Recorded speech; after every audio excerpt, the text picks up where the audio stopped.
Hello and welcome to Getting Started with Metasploit. My name is Brian Rogalski.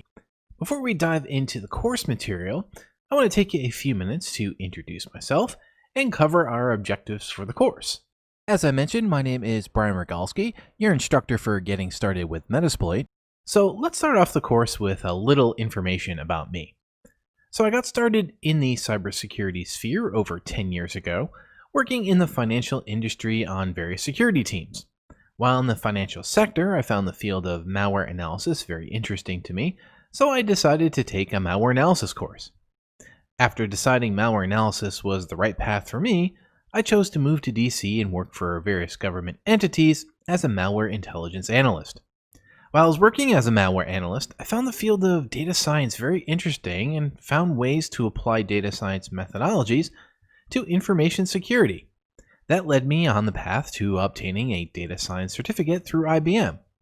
And now, along with Hexscapes and Eduonix, I'm an instructor, reverse engineer, researcher, security data scientist, and author, publishing various courses, blogs, and articles. Personally, I've been extremely blessed to have lived in various countries, such as Ukraine, Spain, the UAE, and the UK. I love learning languages in my spare time, and over the past few years I've become proficient in Russian and Spanish. The Getting Started with Metasploit course is dedicated to showing you how to set up and become familiar with the basics of Metasploit. However, in the course, we go just beyond explaining the basics. In Section 1, we'll tell you what Metasploit is, what it can do for you, get you started using Metasploit fairly quickly, and cover how Metasploit components can be useful for penetration testing or red teaming. In Section 2, we'll build on the information we've given you in Section 1 by showing you how to use Metasploit to scan a vulnerable web application and use the various modules for additional vulnerability scanning and enumeration. In Section 3, we'll wrap up the course by looking at making our penetration testing a little easier, as well as unlock the power and potential of Metasploit by exploring Armitage, the Metasploit GUI. The Getting Started with Metasploit course is designed to be an introduction and generally intended for participants who'd like to cover Metasploit Basics.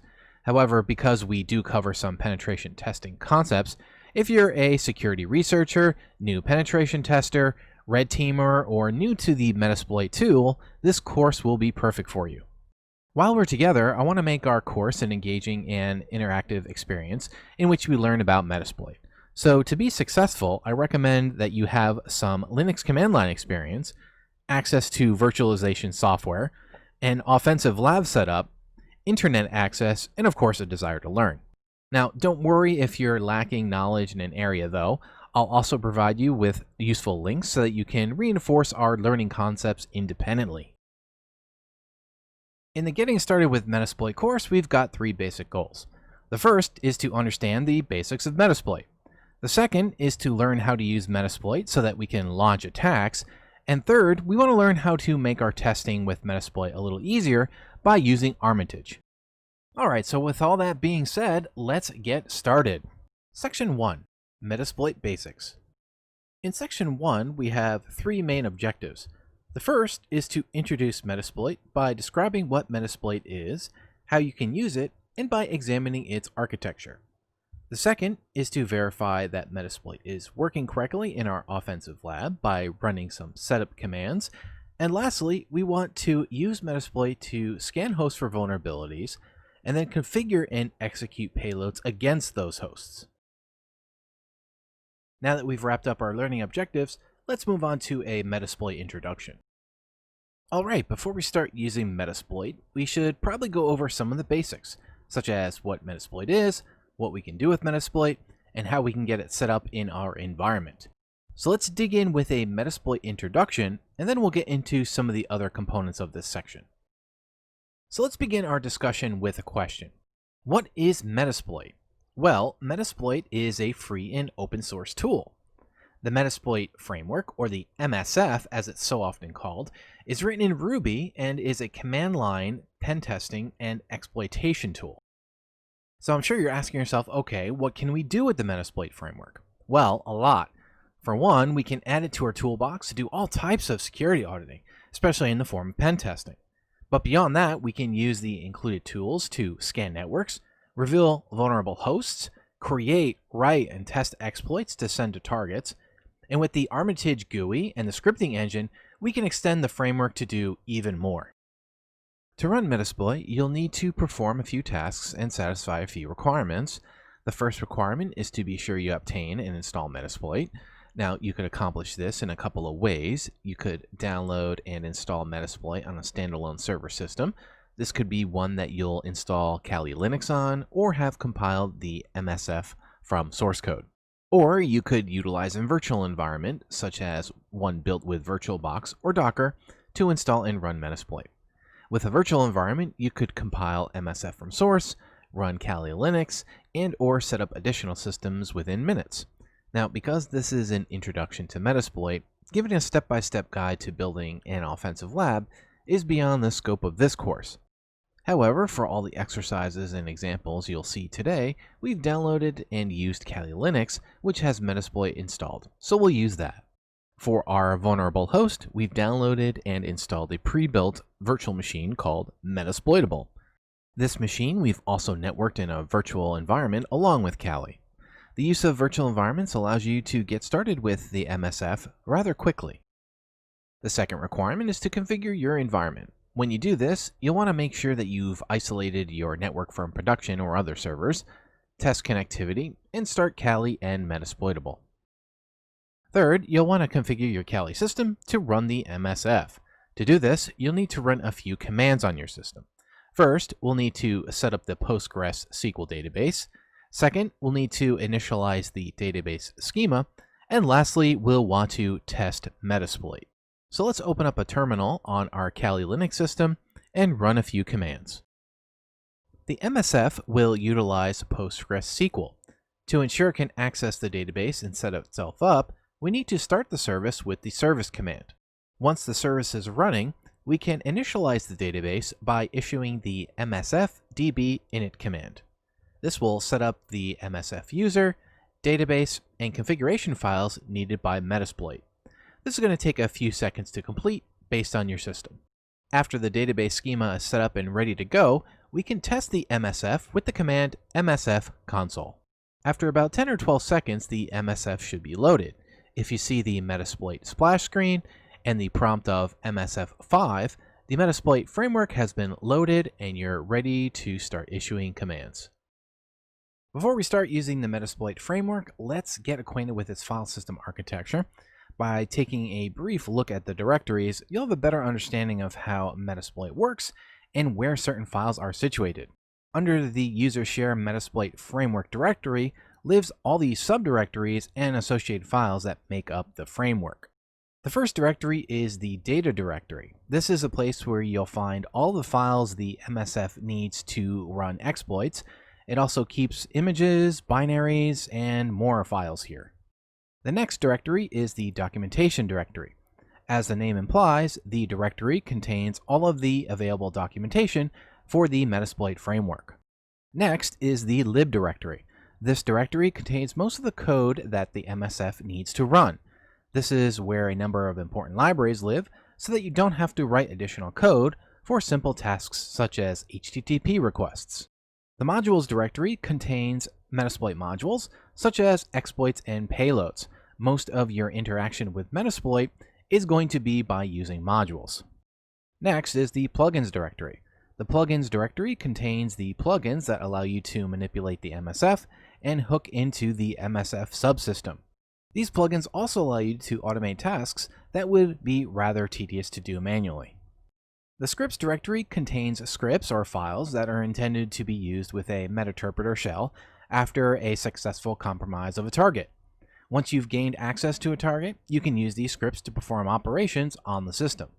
Lastly, the tools directory contains several command line tools that can be used while interacting with the MSF.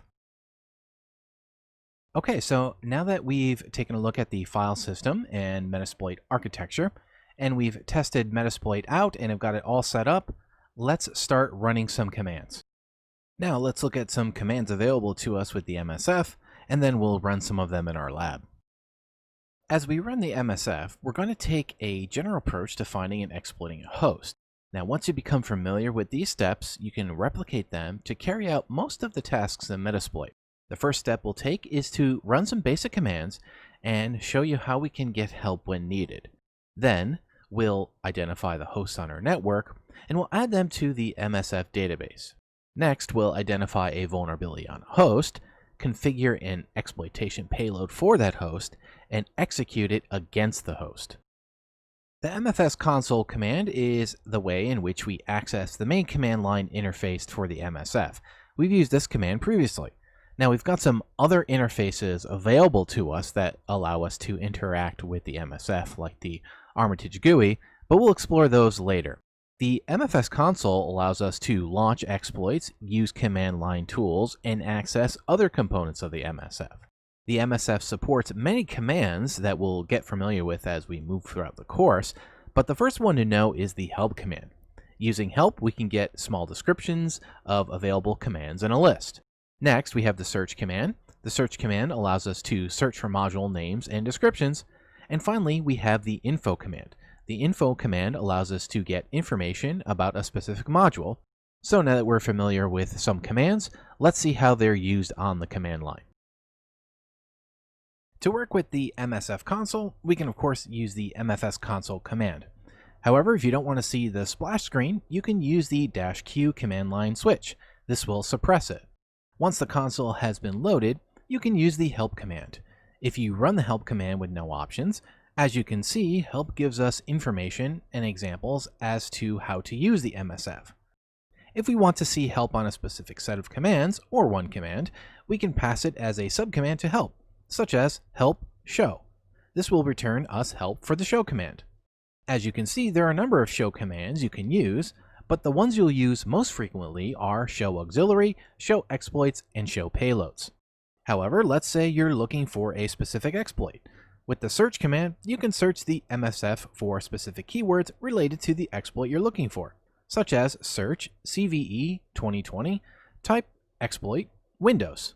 Once you find a specific exploit, you can then discover more information about the exploit using the info command. For instance, if you're looking for information about the last exploit in our list there, we can use info and type the path of the exploit. Now the MFS console supports tab auto-completion, so knowing the file structure is key to finding information. Now that we've got some basic commands under our belt, let's move on to identifying hosts and using the Metasploit Database. Alright, so let's learn about the Metasploit Database and identifying hosts.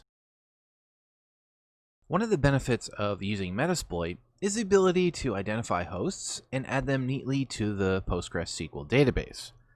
The MSF supports a workspace area, which allows you to keep track of your penetration testing efforts. With the supported database set of commands, we can add, import, and export hosts into our workspace, we can list hosts or network to be used as remote hosts, and manage the MSF database. To identify hosts, we can use a combination of the command line tools and the Metasploit database commands. With these commands, we can identify hosts, we can scan them and configure modules, or perform other actions on them in the database. This allows us to analyze these hosts and access this information quickly. So let's take a look at how this is done in an exercise. In our MSF console, let's make sure the database is working properly with the db status command. It seems to be up and working fine, and if we wanted to see other database commands the MSF supports, we can of course use the help database command. For now, we're going to use the db nmap command. This will be the step in our approach where we identify a host on our network. Using the db nmap command, we can scan our target network for hosts. In fact, we have all the functionality of nmap built into this command, and as an added bonus, the scan results go directly into the MSF database once we run it. The db nmap command works just as nmap does, and it supports all the same command line switches. Using db nmap, we're going to scan our host. In our test network, the Metasploit host is 192.168.254.41, and we'll tell nmap to perform a port scan as well as a service and version detection scan with the -SS and the -SV command line switches. Lastly, in an effort to speed up nmap, we'll also pass it a list of common ports for nmap to scan. Once the nmap scan completes, we can look over the list of services, and we can choose one for exploitation, such as the VSFTP service. Now, we'll of course need to make sure that Metasploit has an exploit for the VSFTP service, but more on that later. To see what hosts we have in our database, we can use the hosts command. This returns a list on which we have one IP address. Now we'll want to tell Metasploit that we're going to use this host to launch attacks against. To do this, we issue the host command with the -r switch. Now we can utilize the power of the database to do some analysis of our host. For example, imagine we'd like to verify that our host can undergo a TCP port scan. By using the database, we can feed our host into the port scanning module. First, we'll access the TCP port scanning module in the auxiliary folder. We access this module by issuing the use command followed by the path. In this instance, it's under auxiliary scanner, port scan, and TCP. Once we run the command, you can see that the prompt has changed as it shows us our current path. Now we can issue the show options command. This shows us a list of options that we can use with our module. Right now, we don't need to be concerned with any options other than the R hosts. This is set to our target by the benefit of our host command. Now we can use the module against our host by using the run command. When we do, we can see that Metasploit performs a port scan and shows us the output. To exit this module, we can issue the back command. This returns us to our main MSF prompt. So now that you've seen a little bit of what the Metasploit database can do, let's go ahead and identify a vulnerability for our host. Now let's take a quick look at how to use Metasploit to identify vulnerabilities. So to identify vulnerabilities, researchers should institute a discovery approach that's typically implemented in the second step of the pen testing process. Now, this approach entails first gathering information about the host. We've satisfied this requirement already by performing a network scan. Next, we can run a port scan. This is going to return the open ports on our system. In our last exercise, we saw how we can perform a port scan using a port scanning module. Now lastly, we can fingerprint the services and applications on the system to learn more information about the services and versions running on the system and the host operating system. This information is pretty important when we are examining exploits or crafting a specific payload. For instance, we don't want to configure a payload for a Windows system when we're targeting a Linux system, or craft an exploit for a version of a service that's not vulnerable. So in addition to the host identification and the scanning tools that we've used already, we can also use the MSF to identify running services. For instance, as you can see in our port list, we've got an FTP port open. Now, FTP servers, if there's actually one running on the port, can be improperly configured and so could be easy targets. So let's use an FTP scanner to identify if there's actually a server running and determine its version. This FTP version scanner is an auxiliary module located in the FTP folder. To access the module, we type the use command and the path to the module. Now we can run the show options command, and we can see that there's nothing required to run this module other than the R hosts, which is already set for us. Now we can use the module with the run command, and we can note the version of the VSFTP server. Typically, exploits are crafted for specific versions of applications. This is why service version scanning is really important. So the next step is to determine if our VSFTP server is vulnerable to an exploit that the MSF knows about. So to do this, we can use the search command. In this instance, we want to search for the type, which is exploit, and we want to give it a reference of VSFTP. So we'll do that with the ref keyword. Once we run the command, we can see that an exploit does exist for the version of our application, and we can use it similar to other modules. To access the exploit, we type the use command and the path to the exploit. Now that we're in the proper folder, we can issue the options command, and we can be sure that our remote host is set. Everything looks to be in proper order, so to use the exploit, we can simply type exploit. So when we run the command, a backdoor service is spawned, and we should be able to run commands. So let's try one. Who am I? So as you can see, we have access to a root shell on our remote host. Alright, so now that we've identified a vulnerability, let's configure and execute a payload against another vulnerability in the host. Alright, so now that we've seen how to exploit vulnerabilities on our remote system, let's take a quick look at how to configure different payloads for these exploits. A payload is a script that we use in Metasploit to interact with systems that we've exploited. Using payloads, we can transfer data to and from a victim system. To configure payloads, we follow a general approach.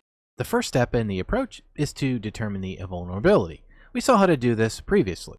Once we've done this, the second step is to pick an exploit that's successful at compromising the victim host. Hopefully we've done this correctly, but of course it may require some trial and error. Third, we want to understand what compatible payloads work with the exploit we've chosen. And then finally, we should configure the payload and launch it at the host. So let's take a look at how we can do this in Metasploit. So in this example, let's imagine that we've identified a vulnerability for the Samba server running on our Linux system, and we want to use an exploit with a configured payload to gain shell access. First, let's look for an exploit to use with the search command. So search, type equals exploit, and ref Samba. Now from the list, let's choose the Samba username exploit located at number 7 in our list. Instead of typing out the whole path, we could simply type use 7. Now we're in the exploit path, but before we run the exploit, we want to show which payloads are compatible with this exploit. To do this, we can type show payloads. And so by running this command, the MSF returns us a compatible list of payloads to use with this exploit. Now we can try any number of payloads here, but we'll select the 25th one in our list. To use the payload with our exploit, we can type set payload 25. This payload will implement a reverse shell using netcat. Now we can issue the show command to allow us to see what options should be configured. This time we can see the options for the exploit and payload that we've already selected. The remote host and listening host are already filled in, but we can configure options by using the set command. For instance, we can set the listening port to 2134 by typing set lport 2134. Now the listening port is set, and we are all ready to run the exploit with the attached payload by issuing the run command. Once we run the command, we can see that we've got a shell in which we can interact with. Now that we've covered all the topics in our Metasploit introduction, let's take a moment for a quick quiz.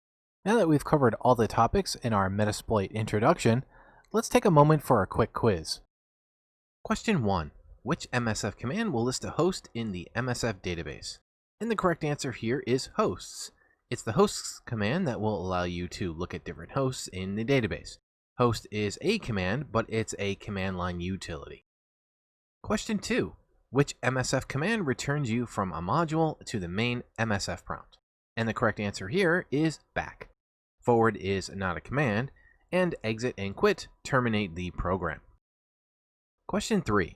Which MSF command configures the lhost IP address to be 10.10.10.100? And the correct answer here is set.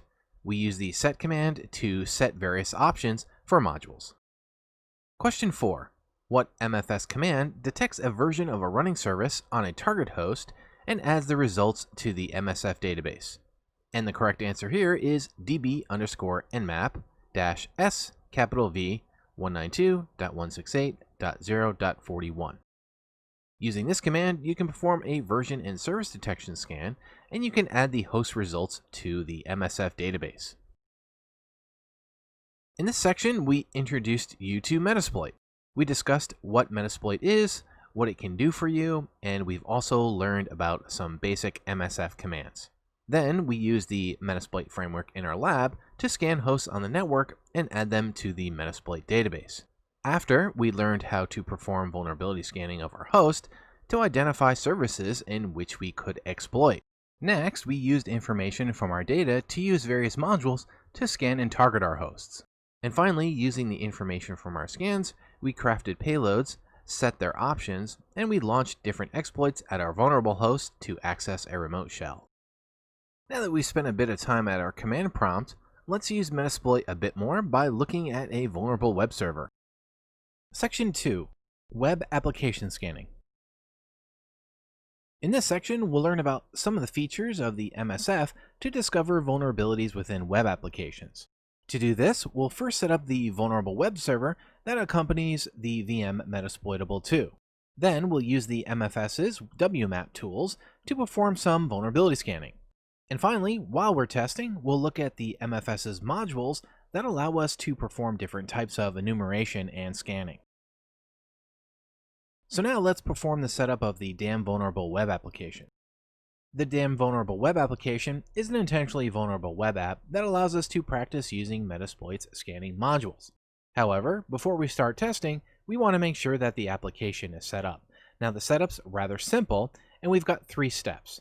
The first step is accessing the web server. In this step, we'll be sure it's running. Then, second, we want to create/reset the databases just in case there's any residual data. And then lastly, we'll set the security settings to low to be sure that the application is vulnerable. To perform the setup, we can access the Metasploitable VM from a web browser. So let's go ahead and open one up. To access the vulnerable web application, we'll use our host address.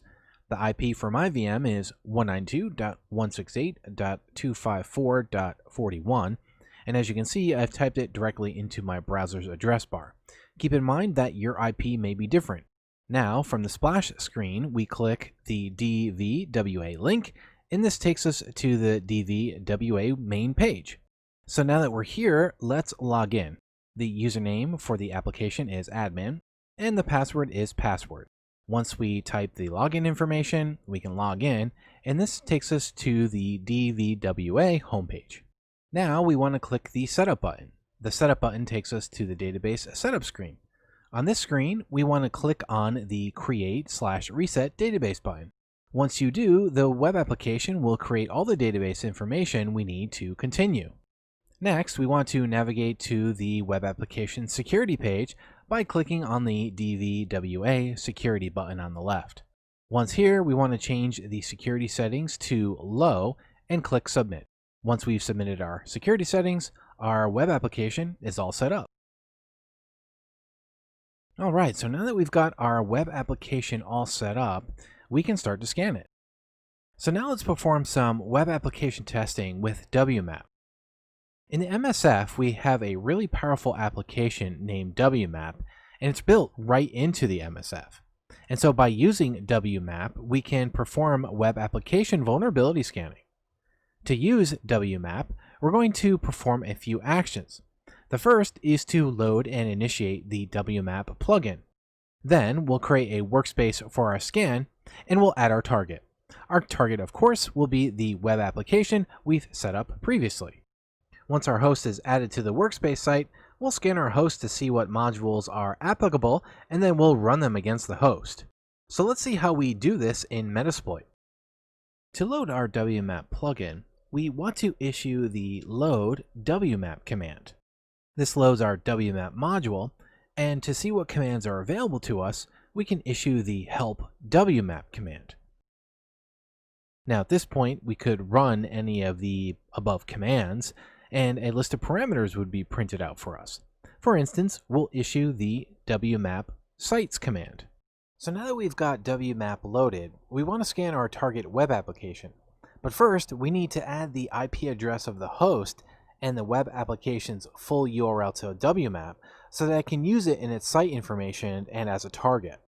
The first command we'll issue is WMAP sites, and we'll use the -A command line switch as well as our vulnerable web IP address of 192.168.254.41.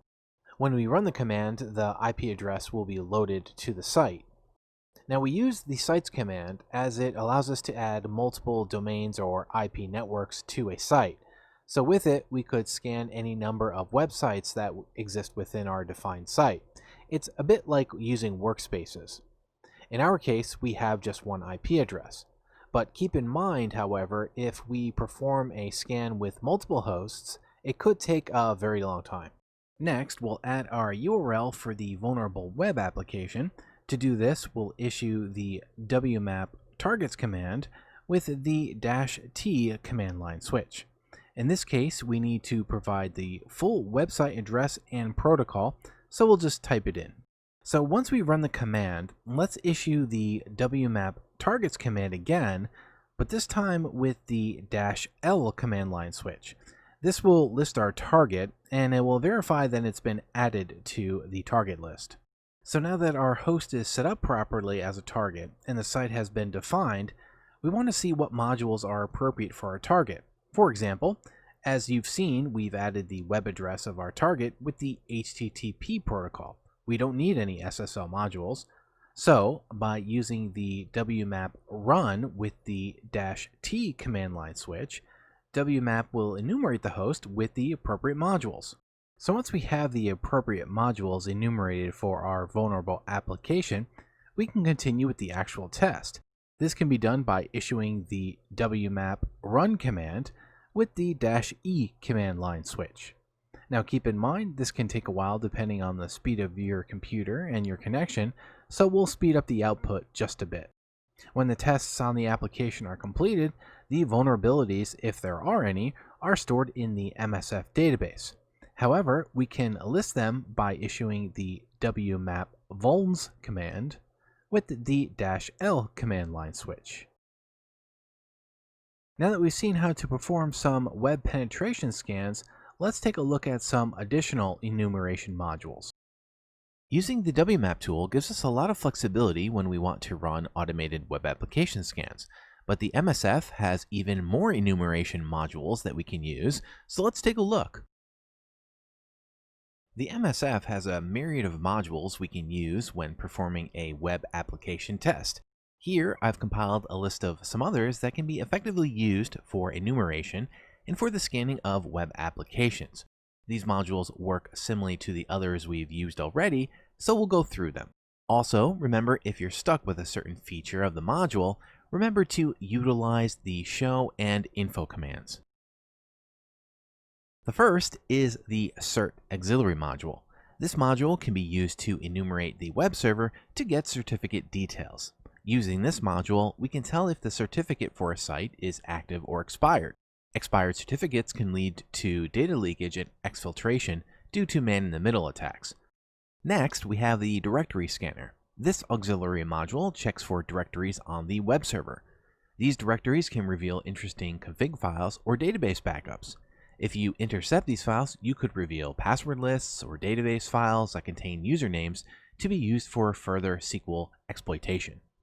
The enum wayback module is pretty effective, as when it runs, it stores all of the historical versions and data for a given target site on your system. This can be useful for site enumeration. The module queries archive.org, so keep that in mind when you're performing your testing.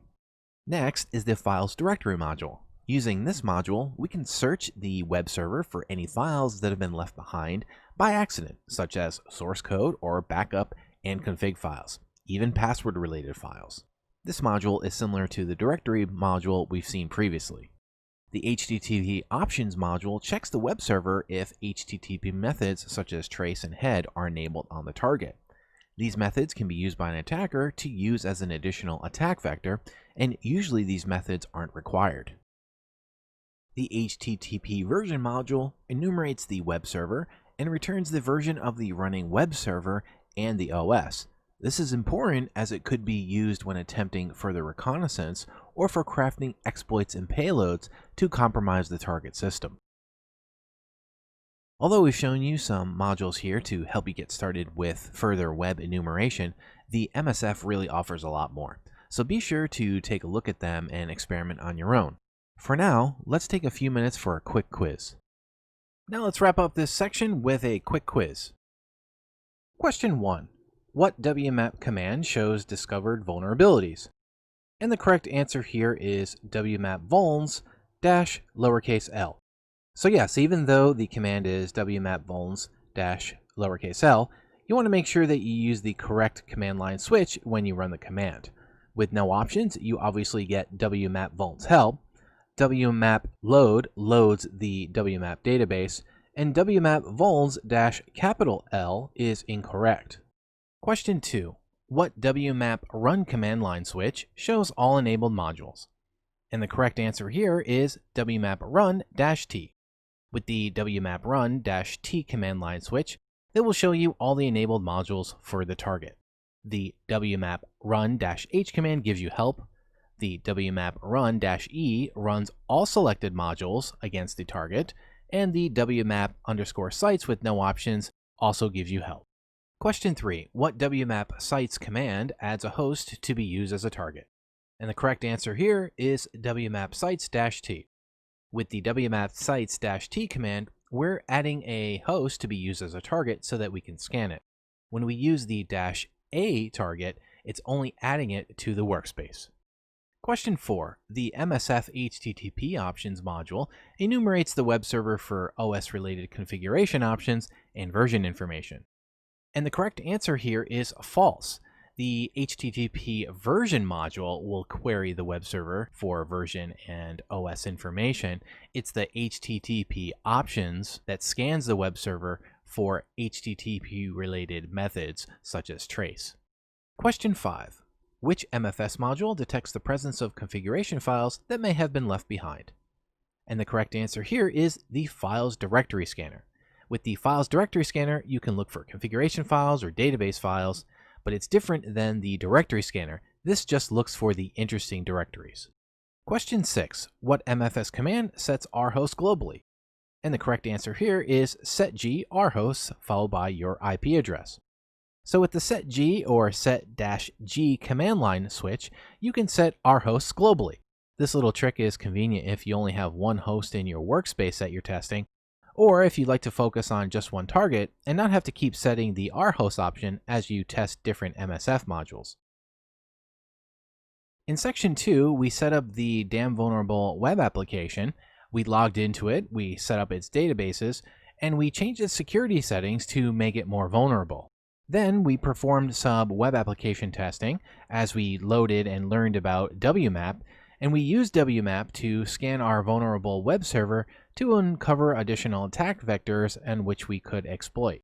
Finally, we talked about some additional modules that the MSF can offer us to enumerate our web servers even further. So now you have a pretty good idea of how to use Metasploit. Next, we'll take a look at Armitage, the Metasploit GUI. Section 3. Armitage, the Metasploit GUI. In Section 3, we'll discuss Armitage. In this section, we'll tell you what Armitage is, what it can do for you, and we'll get you started using Armitage fairly quickly. Once complete, we'll then cover how the Armitage components can automate a lot of common tasks that we've already done in Metasploit, such as scanning, identifying vulnerabilities, and launching attacks. Finally, we'll see how we can use Armitage to perform some red teaming operations. Alright, so before we start using Armitage, we probably should go over some of the basics. So let's dig in with an Armitage introduction, and then we'll get into some of the other components of the section. Now, let's get into the basics of using Armitage. So to begin using Armitage, we of course need to ask the question, what is Armitage? Well, Armitage is an attack manager tool that allows us to automate Metasploit. Armitage is built in Java, so it's a cross-platform utility that we can run on Linux, Windows, or Mac OS systems. And what can we do with Armitage? Well, basically, we can do anything that we can do in Metasploit. This includes allowing us to look at the targets that are in our workspace. We can run any of the modules to perform scanning or reconnaissance. We can automatically see what exploits are available for hosts on our network, and we can run them. Additionally, we can interact with advanced features of Metasploit such as red teaming or scripting, and even more. Now, before we get started using Armitage, there's a couple of commands that we need to run from the Kali terminal so that we can get Armitage set up and running properly. First is to install Armitage. Now, depending on your OS, you'll have to either download it and install it, or if you're using Kali Linux, like in the course, you can install it from the command line using the apt package manager. So if you need to install it, pause the video, then come back and we'll pick up where we left off. It should only really take a few minutes. Next, we'll have to start the Metasploit framework. We've seen how to do this already. We can run the MFS console with the -Q switch, and this will suppress the splash screen output. So once we have the MFS running, then we need to start the MFS RPC daemon. Now, I will warn you, this step's a little tricky the SSL module built into the daemon has some problems. But for now, don't worry, we're going to get it up and running in this exercise. But before we do that, let's talk a little bit about the MFS RPC daemon. Now, the RPC daemon allows us to generate payloads and interact with targets through sessions. Now, this is pretty useful for when you've got Metasploit running on a server anonymously and you want to hide your hacking footprints. Then you can connect to the Metasploit RPC service and let the framework do the rest. So now that we've gone over the basic setup steps, let's get Armitage set up in our lab. Okay, so now that we're here in our terminal, let's verify that Armitage is set up using the apt package manager. So here we can type apt install Armitage and click return, and it should be installed. Okay, great. Okay, so now let's get the framework running by issuing the MFS console command. Now, keep in mind here that once we start this session, we actually may not be able to interact with this particular MFS session. But that's okay because we're going to have it run in the background with the ampersand. Now, I mentioned that this step was a little tricky, but really the only problem we typically have is the SSL module, so we're going to disable it. Also, while we're here at the command line, we're going to set a few more options. We're going to use capital -U with a user of MSF. We're going to use a -P with a password of test. We're going to disable the SSL with -S, and we're going to bind it to our local host with -A. Now, with these settings, the daemon should run properly. I've used this command quite a lot in my experience, and they seem to work best. So now that we have the daemon up and running, the only thing left to do is to test out Armitage. So let's go ahead and try that out now. So as you can see, once we run the Armitage command, we get a little commandlet window. We'll be sure to enter the password of test. And finally, after we press enter, we get the Armitage GUI up and running. Alright, so now that we've got the Metasploit daemon operating correctly and we're connected to it with no problems, and we've got Armitage installed and running, let's start using the Armitage GUI. Alright, so let's go ahead and jump back into our Kali Linux VM, and we'll get accustomed to the Armitage interface. Now, before we go ahead and start using Armitage, let's take a brief tour of the interface. So the interface is pretty easy to navigate as it consists of just 3 windows. The first window on the top left contains the references to the modules. This should be pretty familiar to us as we've been using these categories throughout the course. Now, if we're looking for a specific module, we could navigate the tree, or we could type it below in the search box. The pane to the right shows all of the different hosts that we have in our network. Now, right now we only have one, but typically this pane displays the host in a graphical type format. Here you can see that we're running a Linux system as it's got a Linux logo. And if we had a Windows system present, we'd have a Windows logo, a Mac logo for OS X, and so on. The MSF also shows network devices. For instance, printers are displayed with a printer logo. The third pane, which is our console on the bottom, this shows all the operations that the MSF has performed. This includes any scanning output and any results that we have from any running modules. As with the MSF command line, Armitage also offers workspace management. If you remember, workspaces are used to maintain different attack spaces. They're really a nice feature because it allows you to test another network or set of hosts, and it keeps the results clean and organized. When you switch workspaces, all of the pertinent data from your scans will be loaded automatically. This allows us to prevent data from being merged from various scans. So let's go ahead and set up an Armitage workspace. To create a workspace, we click on the Workspace tab and click Manage. Once we do, a Workspace tab opens up in the third pane. However, there's nothing in it because we don't have any workspaces yet. So to add a workspace, we click Add, and a new Workspace dialog box shows itself. Here, we can enter the information for our new workspace. So let's say that we want to add a new workspace called Training. We can give it any name we want in the name field. And in our host text field, let's add an internal network range of 192.168.254.0/24. Once we fill out all the information, we can click Add, and now we can switch to it or any other workspace by clicking the Activate button. Alright, so as you can see, the Armitage GUI interface is pretty easy to navigate. For now, let's move on to doing some Armitage scanning. Alright, so now that we're accustomed to the Armitage GUI interface, let's use it to do some scanning. To scan hosts, Armitage has a separate tab named Hosts. This allows us to manage and scan hosts in our workspace. Now, there's a couple of ways that we can add hosts. We can manually do this by clicking on the Add Host option, or we can import them by clicking on the Import Host option. However, if we don't want to add them manually, we can also add them to our workspace by scanning them. Armitage offers us two types of scans. We've got the Nmap scans, and we've got the MSF scans. We've used these types of scans previously. So instead of doing an Nmap scan, let's scan the network by selecting the MSF scan on the Host tab.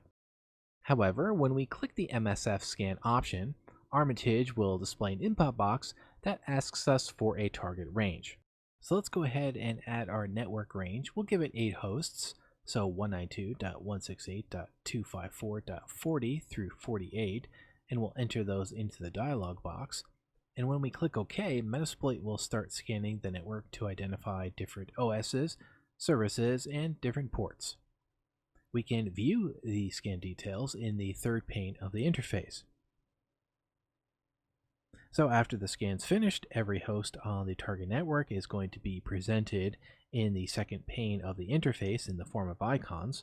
And since we've finished conducting the scan, we can see what services are available for us to exploit. Now we can use Armitage to help us locate vulnerabilities. To discover them, first we have to go to the host and we have to right-click it and then click on Services. This brings up the Services window in the third pane. Now we can look at the various services and see if there are any exploits for them. Alright, so now that we've scanned our boxes with Armitage, the next step is exploitation. Okay, so now that we've gone ahead and scanned our network and we've located services, the next step is to identify an exploit and launch it at our victim. To start our exploitation process with Armitage, the first thing that we need to do is pick out a service from our list and see if there's an exploit. Now, we've already tried VSFTP and we've tried Samba, so let's try Postgres. To look for an exploit, we can simply type it in the text field of the first pane. In this instance, we'll type Postgres. Once we find a Postgres exploit, we can double-click on it, and an exploit dialog box with options is displayed. The dialog box gives us information about the exploit and allows us to set options similar to if we were running this from the command line. So in this dialog box, all the options seem to look good. We need to ensure that the rhosts is set, which it is. If you need to change it, you can double-click in the field to make changes. And so once you're satisfied with the options, you can click the Launch button. When you do, an Exploit tab opens in the third pane, showing you the status of the exploit. As you can see, we've exploited our box, and a command shell was launched. Another way that you can tell that you have exploited your target is by the changed icon in the second pane. Now, depending on the exploit you chose, you can interact with your target by right-clicking the icon and clicking on the Shell Interact option. Once you do, another tab loads in the third pane where you can run commands. So let's run a command now. Who am I? And as you can see, I'm the Postgres user. So now that I have access to my box, I could pivot to another host, or I could attempt to gain root access. That's going to wrap up our discussion around the Armitage GUI. I hope you've seen how easy it is to launch exploits at targets, but you definitely need to get in there and experiment on your own. But for now, let's take a look at launching a red team server.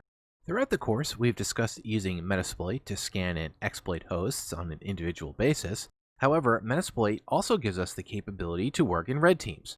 Let's look at how we can use Metasploit to set up a red team server. A red team is a group of individuals working together to exploit weaknesses in a network to evaluate system security in an objective manner.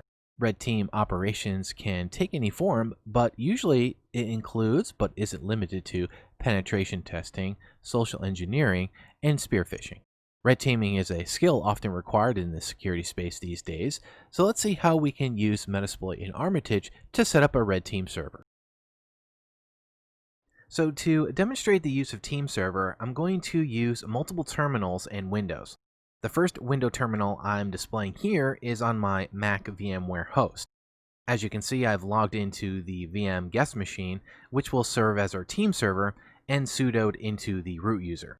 To run team server, we type the command team server, followed by the IP address of our server, followed by the password. We'll use hexcapes. And shortly after we run the command, you can see that the team server has been successfully initialized, and we can connect to the team server by initializing Armitage from the command line in our Kali Linux VM with the username of MSF and the password of hexcapes. Let's now go over to our Kali Linux VM to start the Armitage clients. So what we want to do here, now that we're in our Kali Linux VM, we want to launch two separate Armitage clients, and then we can use the team server to interact with the host in our database. So what we'll do is we'll look at the services and we'll exploit the host, and you can see how the team server can be used to interact with the host. So let's go ahead and type Armitage, and we'll start our first instance of our client. So after a few seconds, we get the connect window. So we just want to type hexcapes and then click connect. So that is asking us for a fingerprint, and we say yes. So we want to give ourselves a nickname, which is BrianBot, and then click OK. So now that's going to launch the client. And so let's go ahead and shrink this down a bit and put this on the second workspace. Okay, so second workspace, and then we'll start another instance of our Armitage client. So it's going to start up. And in a few seconds, we're going to want to type hexcapes again and click connect. And now it's going to ask us for a nickname of Real Brian. So click OK there. And so what we'll do is we'll shrink this down, and we'll put it on the second workspace. And we'll put these two Armitage clients side by side. And as you can see, they're connected. So when I type beep, boop, beep in the BrianBot, the real Brian gets the message in the event log. So now what I can do is look at the services here in our host. So last time we used Postgres, so let's just use Postgres again. We scroll down and we can see that, yes, Postgres is on there. So then we search for the exploit in the list, and we double click it just as before. We make sure that all of our options are set properly. lhost is set, rhost is set, and then we can click launch. So now, as you can see, BrianBot gets a message that we've launched a payload. And as you can see, the screen has turned, letting us know that we can interact with the shell. So let's go ahead and interact with it. And now we can issue commands like ls and who am I. All right, so now that we've shown you how to get Armitage team server up and running, you're ready to start red teaming. So take some time, start experimenting, and have some friends over for a red teaming night. See how many of those services you can exploit on Metasploitable. But for now, let's wrap up our course with a quiz. Now let's take a few moments for a quick quiz. Question 1. The Armitage team server does not allow you to coordinate attacks against a target system. And the correct answer here is false. Actually, this is quite the opposite. One of the primary benefits of using Armitage team server is that it allows you to launch attacks collaboratively. Question 2. What is not a valid way of adding hosts to the MSF database from the Armitage GUI? And the correct answer here is text file import. So while it's true that the MSF allows you to import hosts into the database manually via XML or by performing port scans, one of the ways that you can't import hosts is via flat text file. Question 3. Which MSF RPCD command allows you to set up an MSF RPC server with a username of MSF and a password of test? And the correct answer here is MSFPRCD -U MSF -P test -S -A 127.0.0.1. Although the above command is structurally correct, you want to make sure that the command is formatted properly. In this case, we need to use a U for the username and a P for the password. And question 4, your final lab assignment.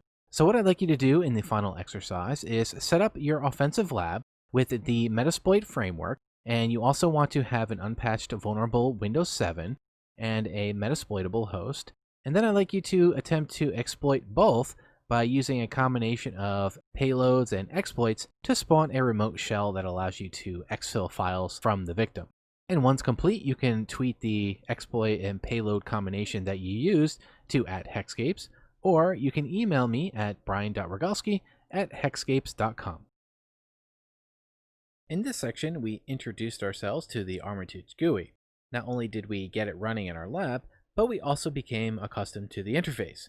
Once we were familiar with the Armitage GUI, we identified how to create workspaces and use those workspaces to keep our target areas clean. Then we determined the ways to run scans so that we could add hosts to our database. We described how to search, locate, and launch an exploit against the victim. And lastly, we established how to create a red team server to launch coordinated attacks. Now let's take a few moments to wrap up our course with a summary. Now let's wrap up the course with a quick summary and a personal message. In the Getting Started with Metasploit course, we introduce you to the Metasploit framework. In section 1, we showed you how to get the MSF installed, how to get it running, and the basics of using the MSF from the command line. Using the MSF, we also established an approach for analyzing hosts so that we could understand its weaknesses. Then we crafted exploits to take advantage of those weaknesses, and we compromised our targets. In section 2, we set up, scanned, and enumerated a vulnerable web server to locate additional attack vectors, and we learned about additional modules to use in our scans. And in section 3, we used Armitage to scan hosts, and we added them to our workspace. We launched attacks from the Armitage GUI, and we set up a team server so that we could perform red teaming operations. Personally, I want to thank you for taking the Get It Started with Metasploit course. I really enjoyed putting this video together and helping you learn about Metasploit. I find penetration testing so fascinating and always want to learn more. You can do so much with Metasploit, it's really worth exploring. If you have any questions, please contact me at my email address, brian.rogalski@hexscapes.com. Good day and good luck. Thank you for watching. Don't forget to subscribe to the channel. If you like the video, do give us a thumbs up and share it. Also check out amazing discounts and offers on our premium courses in the description below.